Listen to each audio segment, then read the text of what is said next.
Local Weather Authority Chief Meteorologist Chris Yates. The snow has ended. Temperatures a little chilly. Clouds will start to decrease. 31 degrees now. Nice view on the Goods Furniture camera. Nothing more than just a few light snow flurries out across the northeastern part of the area, but even those are starting to move out. We'll see that trend continue as we head through the rest of this evening. Currently, temps are in the lower 30s region-wide. 30 degrees in Bloomington, Galesburg at 31. Same story in Peoria. And heading out this evening for trick-or-treating, bundle up. It's going to be a cold one as temperatures dip into the mid-20s by 10 o'clock. How are things looking heading into the first week of November? Well, that forecast coming up. WMBD News at 5 starts now.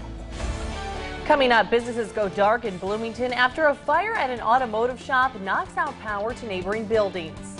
Also, a police investigation continues into a fight at Richwood School. The evidence officers are looking for. And policing politicians, a major flaw in the system uncovered as criminal investigations continue to rock the State House. Thanks for joining us tonight. I'm Kimberly Eaton. And I'm Rebecca Brumfield. Well, this is a Halloween that's breaking records in central Illinois. And that's right. We haven't seen snow like this on Halloween in more than 100 years. But Central Illinois isn't canceling plans as always. We adapt and overcome, moving a lot of festivities indoors. From the Twin Cities to Chillicothe to Peoria, snow made its entrance this Halloween. But in typical Midwest fashion, Central Illinois isn't letting snowflakes get in the way of trick-or-treating. We kind of foresaw the weather coming, so we already planned on just driving to family and friends' houses this evening instead of walking around in the weather. There's no tricks with these changes, just treats and warm air. Hopefully we can get some more kids back in here and they can still have the fun they were planning to have. Little ghosts, princesses, and superheroes still get to show off their costumes at various indoor trick-or-treat events, despite a drastic change in weather this week. You want to keep your kids warm and dry, and coming inside is the perfect option because outside it is cold and wet, and I definitely don't want my kids being sick. Mother Nature may be playing tricks on us this early in the season, but it's not enough to stop all the treats this Halloween.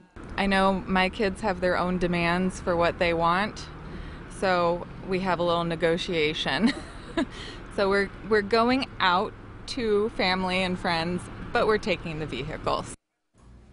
Over on our mobile app, CI Proud to Go, we have a list of area places who are hosting inside options for trick-or-treaters. And because this chill is expected to continue, let's head back to Chief Meteorologist Chris Yates to find out what's on the way. Hey there, Chris.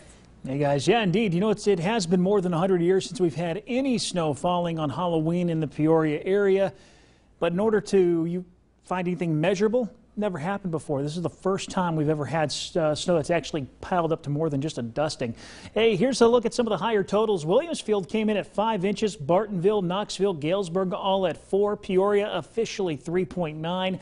And then in East Peoria, about 3.5. 3 in Bloomington, Mason City 2.8. Canton and Pekin between 2 and 2.5. Now, this has been a record-setting snow. We shattered a whole bunch of records today in central Illinois, starting with a total daily snowfall of 3.9 inches. That broke the daily record of a trace that was way back in 1918. So there's that 100-year-old record.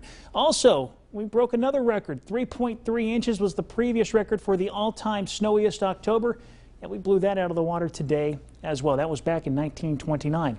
Another record that we are on track to break is one of the coldest Halloweens on record as well. High temperature so far today has only been 32 degrees. The record coldest high we've ever had on this date is 35. And assuming temperatures drop tonight, which is what they're going to do, we will have no problem breaking that record by a few degrees. The last time it was even close to this cold on Halloween, at least for high temperatures, was back in 1917. Also, more than a century ago.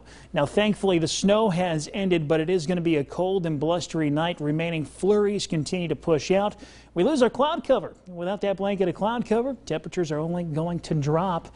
So be sure to bundle up. Temps headed for the teens. The temperatures headed for the 20s. The wind chills will be remaining in the teens. We'll have more on that forecast coming up in just a little bit. Kimberly?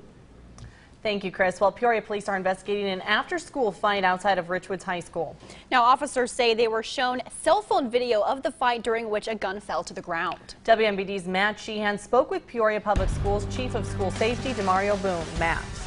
Well, Kimberly, yesterday, Richwoods Principal Brett Elliott sent an email to parents saying that 2 people were fighting outside of Richwoods. Now, it's not currently known if they are students of the school, but there was extra security during school today.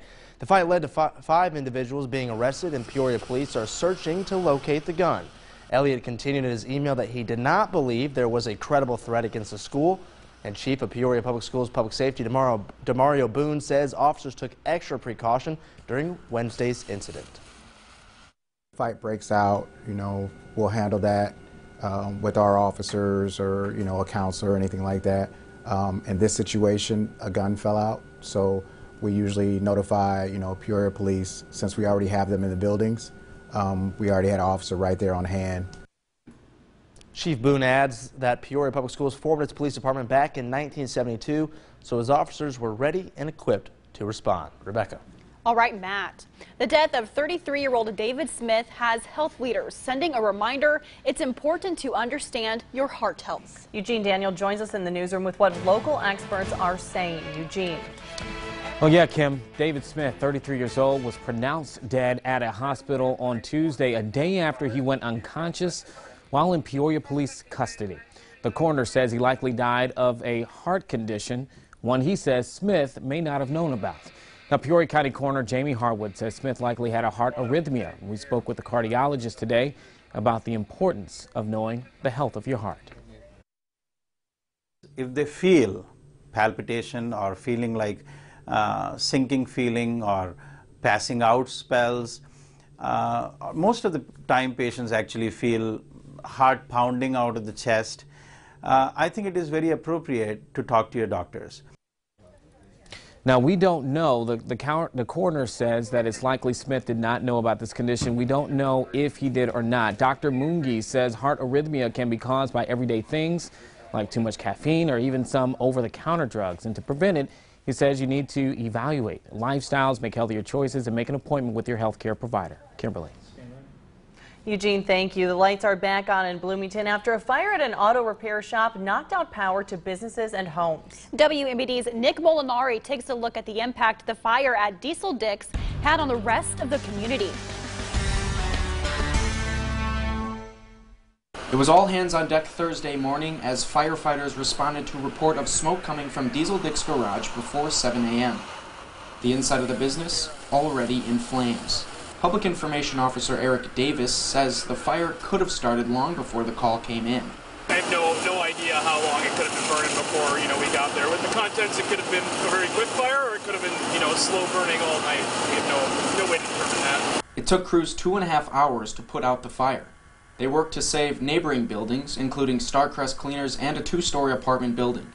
The fire also caused power outages in the neighborhood, prompting Ameren, Illinois to respond. We had a wall collapse, which in turn caused a pole to break off, which then in turn also caused another pole to snap off in half. So they're on scene. They had to replace 2 poles and are in the process of trying to get power back onto this area. Neighbors wish the best for the business owners. It's sad to find out that it is Diesel Dix because I didn't know them very well, but my time working at Sam's Club, they were stopping there and they were really nice people. So I would say hi to them whenever I would see them. I just spoke to them the other day. The building has been deemed a total loss. The Bloomington Fire Department is asking neighbors to send in any photos or videos of the fire that could help determine a cause. In Bloomington, Nick Molinari, WMBD News. A third Illinoisan is dead after coming down with a vaping-related lung illness. The Illinois Department of Health says it's now investigating 166 of these cases with more suspected.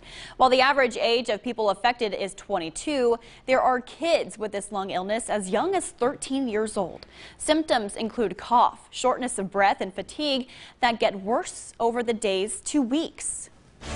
Coming up, the power clash in Springfield when it comes to tracking lawmakers. Why the state's watchdog says her power is limited by the very people she's supposed to police.